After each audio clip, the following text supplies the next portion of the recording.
Hi everyone, I know this has been a tough and long 48 hours, but I wanted to personally share our thoughts with you from everyone here at the Human Rights Campaign. The day after the election, we woke up dazed, heartbroken, and even frightened. We woke up in a country that looks far different than the one we woke up in before. We also woke up in a country where time and time again, we have pulled ourselves together and blazed a path forward during some of the toughest and darkest of times. And throughout our history, we faced devastating setbacks in that pursuit of a more perfect union. But even in the darkest of moments, Americans have summoned the courage and the persistence to fight on. The results of the presidential election require us to meet today with that same resolve and determination. This is a crucial moment for our nation and for the LGBTQ movement. The election of a man who has stood opposed to our most fundamental values has left us stunned. But we must meet this reality head on. And over these last 18 months, Donald Trump and Mike Pence have intentionally and cynically sowed fear and division for their own political purposes. But they now have a decision to make about whether they will also govern in that same way. And now is the time for us all to fight like we've never fought before. Because LGBT people, we are women, we are immigrants, we are Muslim, and our community has legitimate fears about what this administration is going to do to not just marriage equality, but to immigrants and to so many others. We have fears about our right to serve in the military and fears about women's reproductive rights. And we're all thinking of our children, the most vulnerable, and what this means for their everyday lives at school and in their communities all across this nation. We've already seen disturbing reports that the hateful activist Ken Blackwell will head Trump's domestic policy team, and that Ed Meese and Kay Cole James, both of whom have a history, a lifetime of attacking LGBTQ people, are being considered for other top administration jobs. I promise you that we will not hesitate.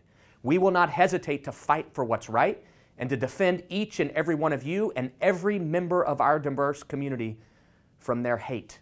We must, because lives literally depend on it. And despite the outcome of this presidential race, we know that the tide has irreversibly turned in favor of LGBTQ equality across this country. Today, we draw strength from the vast majority of Americans who believe that our lives, our rights, are worth fighting for.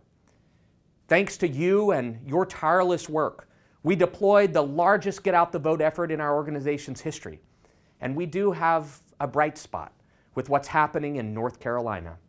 Ballots are still being counted, and our opponents are trying to fight tooth and nail to have some of those ballots discounted. But it appears at the end of the day that we have defeated Governor Pat McCrory in North Carolina. And you've helped elect Roy Cooper, a pro-equality champion, to the governor's office, someone who will work with us to repeal HB 2. Josh Stein, our endorsed candidate for Attorney General in North Carolina, he also won, defeating a grand proponent of HB 2. We also won 4 state house races, defeating other supporters of HB 2.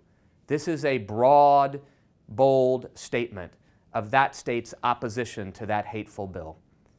We were proud to have supported Hillary Clinton, and she made history as the most pro-equality candidate to ever run for President of the United States. And the pro-equality voters who stood with us, we're not going away. They will be crucial to our fights ahead. Here at HRC, we know firsthand that our community has a long history of overcoming loss, meeting new challenges, and surpassing all expectations. You know, the arc of history is really bending in our favor.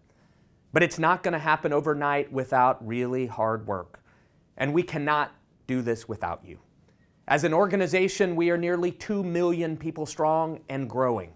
And we will continue to be in this fight until equality wins.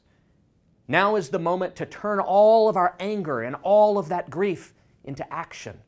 And now is the time for us to unite and to boldly fight back. And to every LGBTQ person across this nation who feels stunned and disheartened and questioning if you have a place in our country today, I say this to you: yes, you do. You always will, and we will always have your back. And at a time like this, we don't slow down, we double down.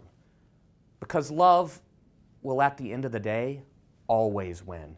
But we've got to fight for it. And together, fight we will. Thank you, stay with us, and stay strong.